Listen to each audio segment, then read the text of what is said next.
Civil War is a movie that miraculously caused the farthest left Americans and the farthest right Americans to finally come together and prove their ability to completely miss the point and project their own biases onto it.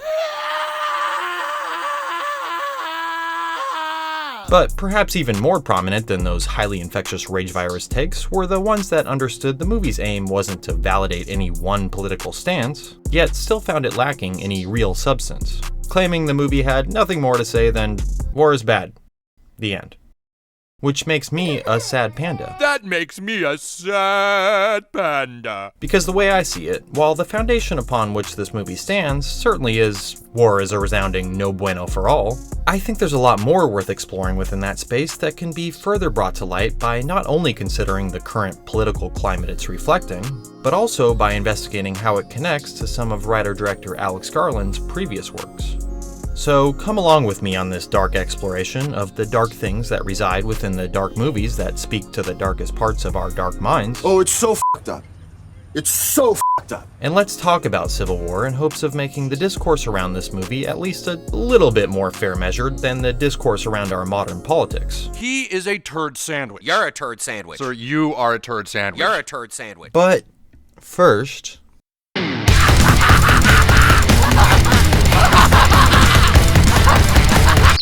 Civil War takes place in a dystopian future amidst the terribly wrong swan song of America, wherein the president has stopped following the Constitution, the citizens have stopped following the love thy neighbor rule, and hotel staff are still following the f that customer rule. I'm on the 10th floor. We offer the option to use the stairs. After Jessie, a fresh-faced freelance photographer, meets her hero Lee, a PTSD-faced brown pants photographer, this guy's got the right idea. He wore the brown pants. She decides it's better to ask for forgiveness than an internship. So Lee and her trio of journalist misfits take Jessie with them on a road trip where Lee throws shit fits. We record so other people ask. Want to be a journalist? That's the job. I'm sorry. Remember that? When you lose your shit or you get blown up or shot. She thinks you're a genius and she had her polished fingernails all over you? Or didn't you notice? But this is no normal road trip. This is a road trip to Washington, D.C., where the gang intends to photograph and interview the president of the discontinued states. Unlucky for them, however, this president hates journalistic integrity almost as much as 24-hour news networks. So on their journey to the White House, where they'll likely get shot before getting a shot of the president, who probably won't even let them shoot their shot before shooting them. It's what makes America great, and England okay, and France terrible. The gang stops at a gas station that's been taken over by hostile new owners who think they're in a Hostel movie. Before joining and photographing a violent shootout with about as much meaning and purpose as a Hostel movie. No. After getting nutty with the murder and practically nutting as a result, the gang takes refuge in a refugee camp where Jessie's photography instincts make Lee's maternal instincts tingle. Is the tingle thing happening? Is your tingle tingling? So the next day, the gang drives through Little Switzerland, where Lee temporarily trades in her brown pants for a jade dress that reminds her of what a jaded little prick she's become. This place is like everything I'd forgotten. Before running into their old pal Tony and friend, who like to do jackass stunts. So Jessie tries a jackass stunt too, which leads to her and new friend being captured by the worst kinds of jackasses. The lazy kind that rely on technology to do everything for them. So the gang ignore the wise words of their wise friend Sammy. Every instinct in me says this is death. And attempt to explain to the Cyclops fanboy leader with a gun that mindless murder is way less cool now that it's mainstream. But it turns out he's super prejudiced against side characters. So Sammy comes in with the blind side to protest the unnecessary killing off of side characters, which results in Sammy being killed off, leaving Lee and privileged main supporting cast characters sad, and with no choice but to press on to the place where all good press go to die. So after making like QAnon and storming the White House to get pics with the staff, Yay! Lee gets gel of Jessie's hot pics. So she takes a bullet and dies for Jessie, to make it all about herself. So Jessie honors Lee by imitating her resting PTSD face, while Joel gets a killer quote from the president. Which all leads to Jessie taking a picture worth 1,000 Russian bot comments. It's already happened. You know what I'm saying? We're in a country that this is already afoot. Afoot. Already.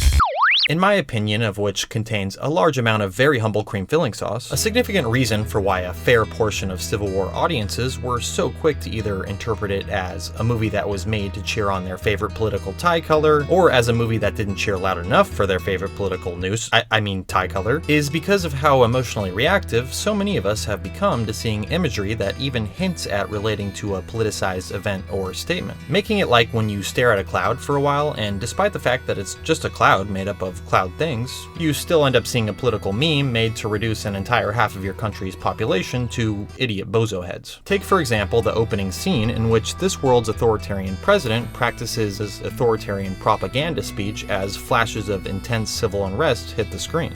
While these images would feel unsettling in the context of any time and place, in the context of present-day America, which has experienced its own historic examples of civil unrest in recent years, there's an almost inevitability for the mind to connect this imagery to those particular moments that most of us have formulated unwavering opinions on with help from our highly trusted friends over at the mainstream media. And given how emotionally charged, politicized, and polarized the mere allusion to such events and the ideas we attach to them have become, it makes sense that some audiences were quick to see some version of partisan side-taking in them. And examples such as these can be spotted throughout the movie. Another being Jesse's mention of Lee's resume, which contains motherfucking legendary photo of the Antifa massacre. There's no specification whether Antifa were the ones doing the massacring or the ones being massacred in this past fictional scenario, leaving it ripe for a Pavlov dog-like piling of opinions to get projected onto it.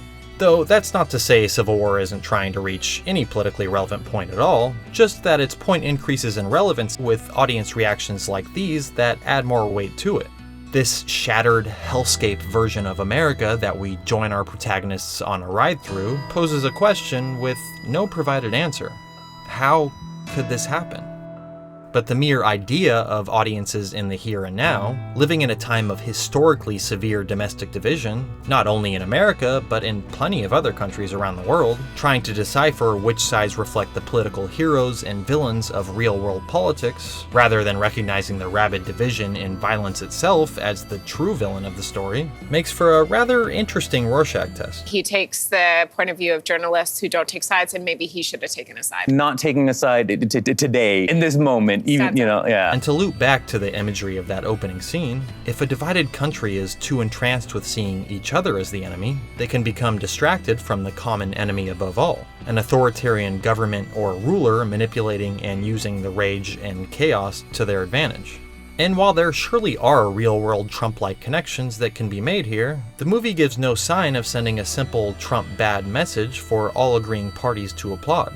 Which is why it doesn't linger on the president as a character with clearly defined motivations. Instead, having his presence in this world act as a representation of a governing entity gone full authoritarian, no longer adhering to the principles of its nation. We stand ready to fulfill the promise of our forefathers. The assigning of blame onto any one particular person or political party isn't this movie's bag. This sort of thing ain't my bag, baby. It's the fascism itself, the very concept of it, that is the true threat at hand. It's actually really a state of mind that people drift into, as opposed to following some kind of swastika flag. It's not really that. But it's a threat that shares little difference with the prevailing mentality the citizens of this fractured nation have been consumed by themselves. A ruthless pursuit of dominance and power over the perceived other, even if that other was once called neighbor. Actually, no, that guy. We went to high school together. And if the movie is doing any one thing with the reality it's set in, it's encouraging us to give an objective look without attachment to ideology or political allegiance to see what division truly looks like at its worst and where it leads if indulged for too long.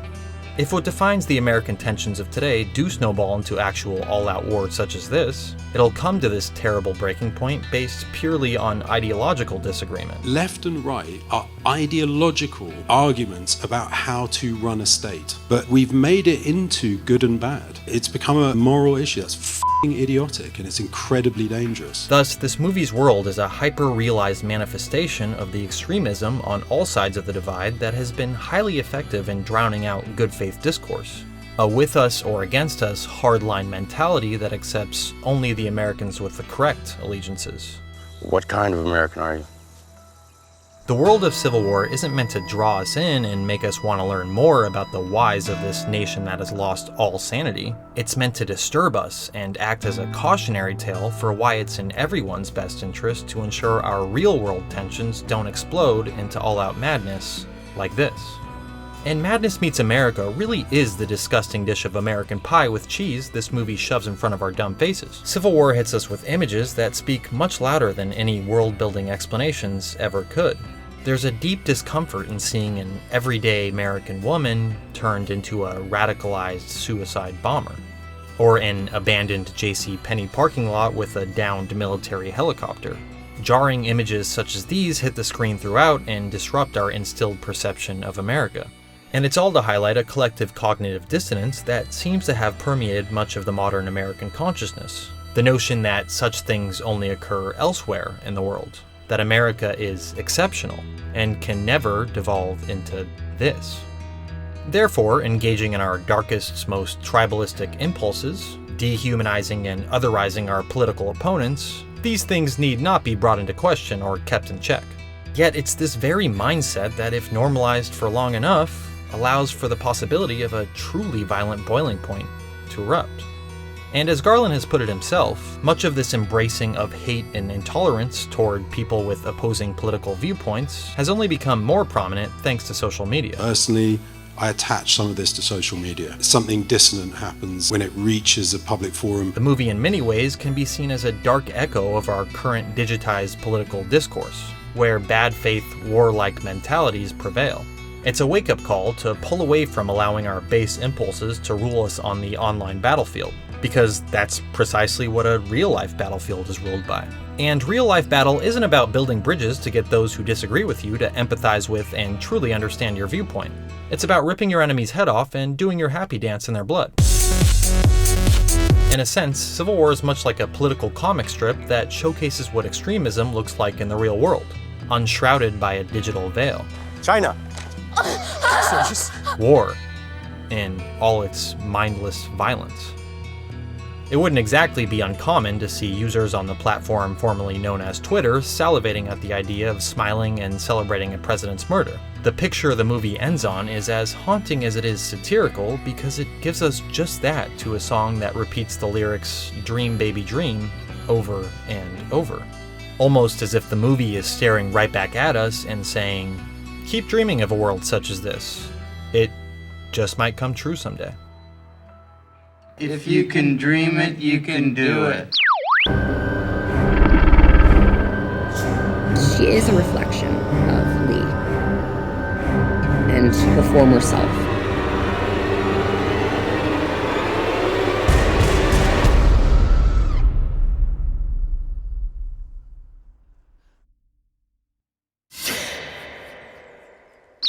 By now, there's been no shortage of discussion around the protagonists of Civil War and whether the movie is explicitly glamorizing or criticizing their line of work as journalists. But I'd say evidence points to the movie not really trying to go all in on any one of those two takes. Much like the job of a journalist, or at least what was commonly expected to be the job of a journalist before humanity entered its clickbait era, Civil War aims for an objective capturing of this high-risk job within the context of this fictional future war that the characters themselves are trying to objectively capture. Like a taco inside a taco within a Taco Bell that's inside a KFC within a mall that's inside your grave! And since Garland has made loud and clear his stance on the importance of unbiased, objective journalism, we need journalists, we need trusted journalists in pretty much exactly the same way we need doctors. It's safe to say these journalists are very much intended to be the heroes of the story. But like any movie with heroes worth watching, they're riddled with human flaws. Though they're tethered tightly to the principle of objective reporting, simply capturing the horrors of war for the world to make their own conclusions on, the four main characters' driving personal motivations exist more in the gray.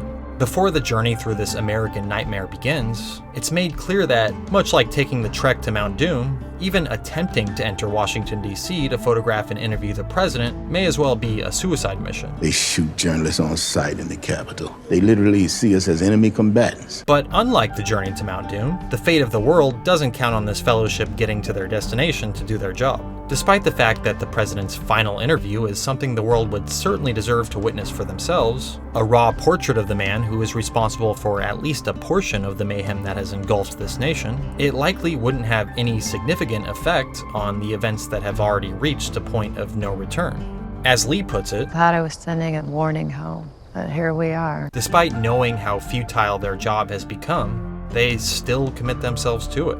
On one hand, we can see the nobility in this pursuit of capturing and reporting truth against all odds. Yet, if we look close enough at the objective portrait of these characters that this movie is, it's not hard to notice there also exists the chasing of an addiction. There's a soldier of fortune quality to them, a yearning for that sensation of feeling alive while face to face with death on the front lines. This gunfire is getting extremely f***ing hard. A quiet life just wouldn't cut it for these bullet-dodging adrenaline junkies. It's so weird. This place is like everything I'd forgotten. And with that comes the knowledge that this lifestyle will eventually kill them. And as all of Garland's written and directed works impart, it all connects back to some innate part of the human psyche that is drawn to its own self-destruction. I'd say you're confusing suicide with self-destruction. And yes, that means big spoilers ahead for Garland's preceding movies, Ex Machina, Annihilation, and Men. Sorry, Dev fans, I was gonna rewatch that miniseries from Garland for this video too, but I don't wanna. all of Garland's movies introduce philosophical ponderings regarding the natural world and its unnatural reconfiguration as a result of the human impulse to self-destruct. There's a biblical quality to each movie, the constant displaying of the lush, green, natural world, only to show how it's been interfered with in some unnatural way by the sin of man. From the green paradise in Ex Machina that is interrupted visually by a metal human-built fortress, but more specifically by the human drive to create artificial intelligence, to become like God, an assured path to human self-destruction, An upright ape, all set for extinction. to Annihilation, where the natural occurrence of the all-consuming shimmer, far beyond human control or comprehension, is confronted by the human urge to control and comprehend, an act the humans of this story are well aware will destroy them. Then there's Men, where lead character Harper seeks solace in a very green village getaway after surviving the trauma of a very toxic relationship, only to be haunted by the presence of a shape-shifting man-spirit that invades her peaceful natural world with its impulse to control and obsess over her, which leads to a self-mutilating destruction, and a very gross one at that. Civil War continues Garland's investigation of the human inclination for self-destruction through both its setting and its characters. It's not some outside rival country that invades and topples the world's leading nation. It's its own citizens being guided, blinded, and divided by their worst primordial instincts. The natural landscape of this once flourishing environment fragmented by the thirst for collective annihilation. The movie itself is comparable to a zombie apocalypse film. A road trip through an America that has been taken by a fever guiding its people to become impulse-driven animals in the name of winning. Winning what for what reason? Well, that's the point. The rationalization doesn't matter because at the very heart of this violence and division is the drive towards self-destruction. All living entities engage with it. The strongest empires fall from it. Nothing is exempt from this cancer waiting to metastasize within all things. Likewise, the main gang's occupational addiction is an impulse guiding them straight to destruction, all to the backdrop of a country doing just the same. Almost all of us self-destruct. But these aren't decisions. They're impulses. Isn't self-destruction coded into us? Programmed into each cell. Yet, as we can also observe in all of Garland's movies, one does not self-destruct in a vacuum. One replicates themselves in a sense, so that the cycle may continue anew. The endings to all four of these movies feature the destruction and end of a lead character, each incorporating, to varying degrees, the visual of the dead and lifeless body of old, sprawled out on the floor, while a new replicant rises to take its position. In Ex Machina, after spending the movie attempting to break free from her creator Nathan, the artificially intelligent being Ava finally escapes and kills her captor. And as Nathan lies bleeding to death on the floor, destroyed by the very thing he created, she rises to freedom. Yet as she departs, she very coldly leaves the man she manipulated into helping her escape to die in a trap of her making. Nathan confined and controlled his creation, and in doing so, taught her to do exactly that if she wished to survive. The captee becomes the captor, and so the cycle continues. By the climax of Annihilation, lead character Lena arrives at the heart of the Shimmer to confront whatever the hell it is as it attempts to end and replace her. The scene becomes something of a dance with her metaphorical shadow, the physical embodiment of her urge to self-destruct. As on a character level, much of the movie is about her guilt over cheating on her husband Kane, a seemingly healthy relationship she impulsively destroyed. You know, it's not me you hate, it's yourself. No, Dan, it's you too. Though Lena manages to destroy her Garland-esque shadow replicant before it can destroy her and take her place, it's ultimately a misdirect, as the movie still ends with Lena being replaced in a sense. The final shot reminding us that any contact with the Shimmer fundamentally changes a person. Out of the husk of her and Kane's demolished relationship, a new version arises. Though whether this new couple with a fresh coat of Shimmer will continue the cycle of the last one, or become something better or neutral or whatever, is left as an ominous mystery in this case. Men's final scene breaks the record for most replicants at the end of a Garland movie by a landslide. And did I mention it's gross? After her abusive ex self-destructed and offed himself from the knowledge that she no longer loves him and never will again, the climax shows Harper confronted by the man-baby ghost known as Joffrey as he repeatedly dies and rebirths into a variety of weakened, wounded, and pathetic versions of himself, representing me when I get ghosted on a dating app. I mean, generations of men and their diminishing power dynamics in relation to women. When Joffrey's final form is revealed as her ex in all his neediness, we're left with the notion of an inescapable cycle of infantilized men desperate for Harper's love, a self-replicating specter that will continue to haunt her. But then she smiles at the very end, which isn't too unlike Danny's smile at the end of Midsommar, and yeah, we'll have to save that for the hypothetical men video someday. Civil War revolves around Lee and Jesse, or in Garland terms, Lee and her replicant replacement.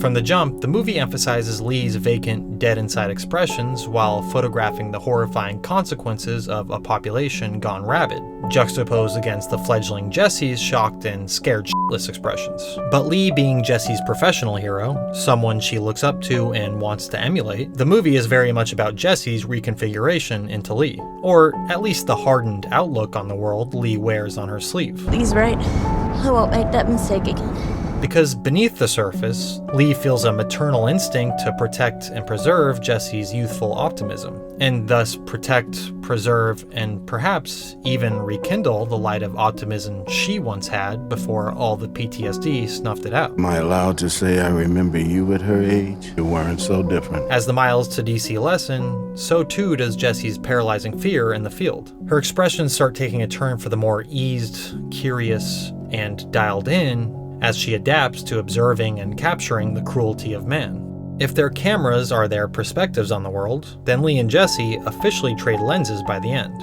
The death of her mentor Sammy is the final nail in Lee's existential "what the hell am I doing with my life" coffin, unable to escape the hard fact that this addiction leads straight to assured annihilation. They didn't want to quit. But it's that drive to self-destruction hardwired within that keeps Lee and the others going. When they get to Charlottesville and find they're too late to interview the president as DC is about to turn into a very dangerous battleground, it's a knowing look between Joel and Lee that tells us so much with so little. That despite the high chance of death and low chance of getting to the president before he's dead, they will still go. Not a choice, but a need. Beyond rationalization. In the dark depths of the siege on Washington, the pits of American hell, Jesse is more adapted to the horrors than ever, chomping at the bit like an addict for every photo she can grab. no matter how dangerous, while Lee breaks, no longer able to accept and remain stoic in her role as the passive observer. The gunfire, explosions, and screams, now at their loudest and most incessant. And it all adds fuel to Lee's split-second move to sacrifice herself for Jesse, to react on impulse.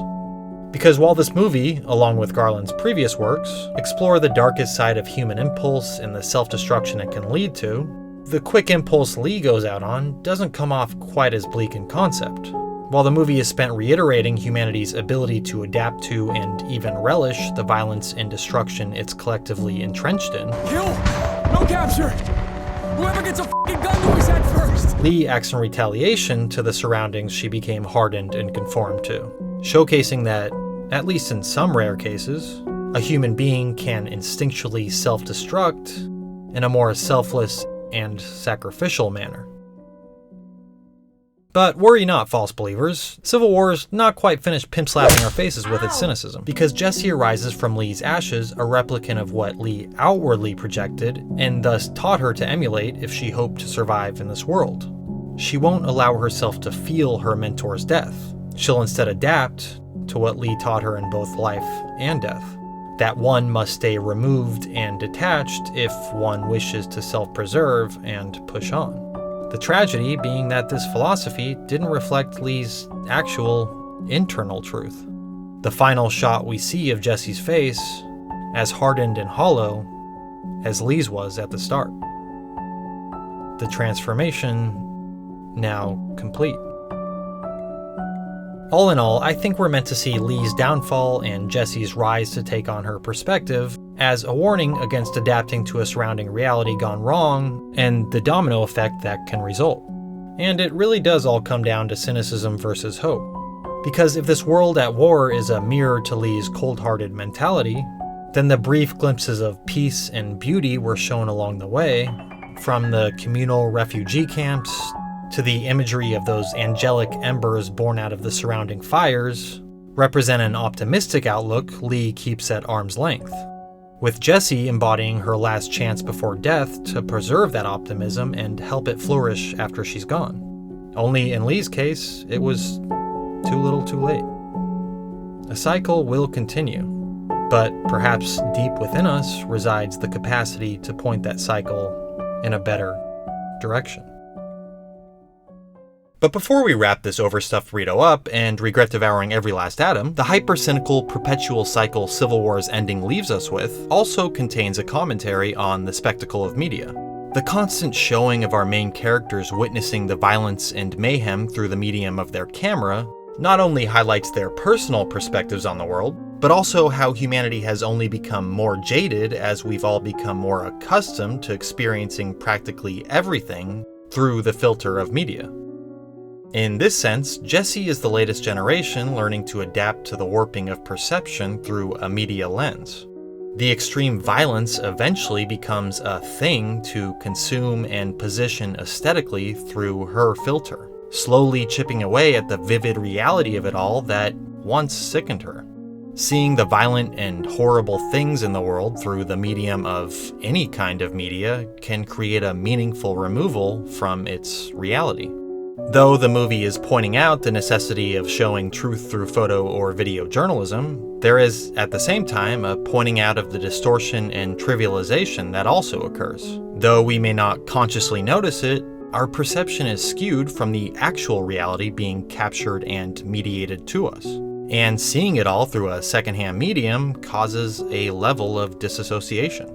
It all becomes a spectacle that we can get quickly addicted to viewing from the sidelines. WF propelling out of a chopper onto the roof of the f***ing Pentagon! Eventually, our very empathy can easily become limited to the in-groups we've found within this landscape. We must become antagonistic toward the otherized outgroups because, as our media filter is quick to hammer into us, they are antagonistic towards us. Yet, this is precisely what every group inside this media matrix is perceiving within their designated bubbles, causing absolute tension. And not to belabor the point, as I proceed to belabor the point, but that's what this movie is.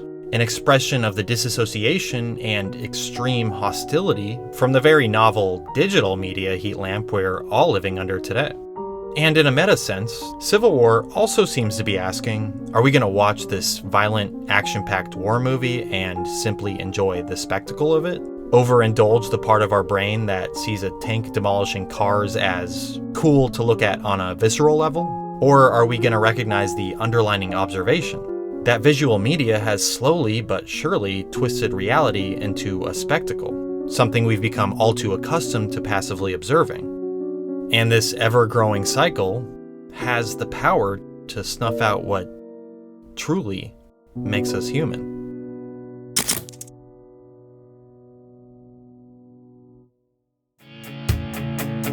I'm just saying just what? Well, you're American, okay? What kind of American are you? Well, you're American, okay? You told me that already. Well, you're American, okay?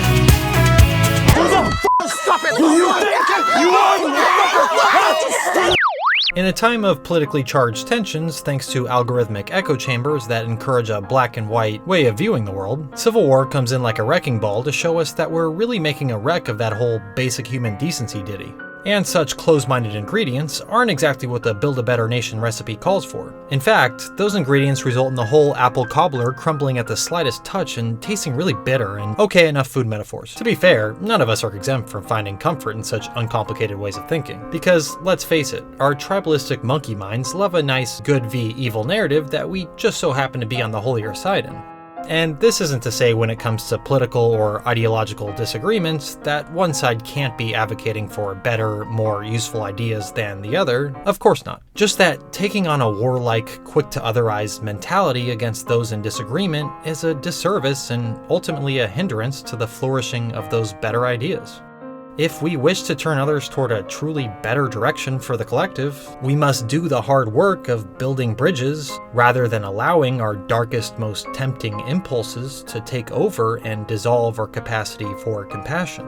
Because compassion and curiosity take courage, and impulse indulgence takes only the need for an outlet for the darkest, most untended to parts of our minds. I see that in what happens around these political conversations, not being curious about why they think what they think, or I'm not really getting to the bottom of it, and we're just yelling at each other. And this is what the whole tension-fueled experience of Civil War hits at on a deeper level. Wrapped up at the center of this anti-war film is a contemplation on violent impulse and the power it has to snap apart our collective compass for rationality and coexistence. Yet, I'd argue that the very existence of this very dark and conclusively hopeless movie could actually act as a sign of hope for our real world. Because to beat any kind of addiction, one must first take a hard and honest look in the mirror. And for our greater connected human hive mind conscience, perhaps this can be that mirror. Or at least the first of more oncoming mainstream movies willing to highlight the immense dangers of modern division. Maybe peering into this potential future timeline can shake us up just enough to encourage steps in a better direction. Whatever America you love, you don't want to see like this. To, if even just on a baseline subconscious level, consider our current differences and disagreements as minor in comparison to what we'll all lose if we continue to use them as excuses for inhumanity. Of course, I know this is more on the low chance outcome side, and it's probably even more likely Civil War will be like Contagion, a movie we look back on 10 or 15 years down the line and say, damn, this thing kind of predicted the future, didn't it? But regardless, we need cautionary tales like Civil War to put us to the test, to force us to see so much of the sickening side of humanity that it compels us to want to shine an even brighter light on the better nature we're equally as capable of bringing out in one another. That's where you take your anxiety and you say, it's going to motivate me to do something productive. Because if we don't, if we just accept that this is how it is, what a future we have to look forward to. The theme is we're tearing ourselves apart, and we need to stop. We are tearing ourselves apart, and we need to stop.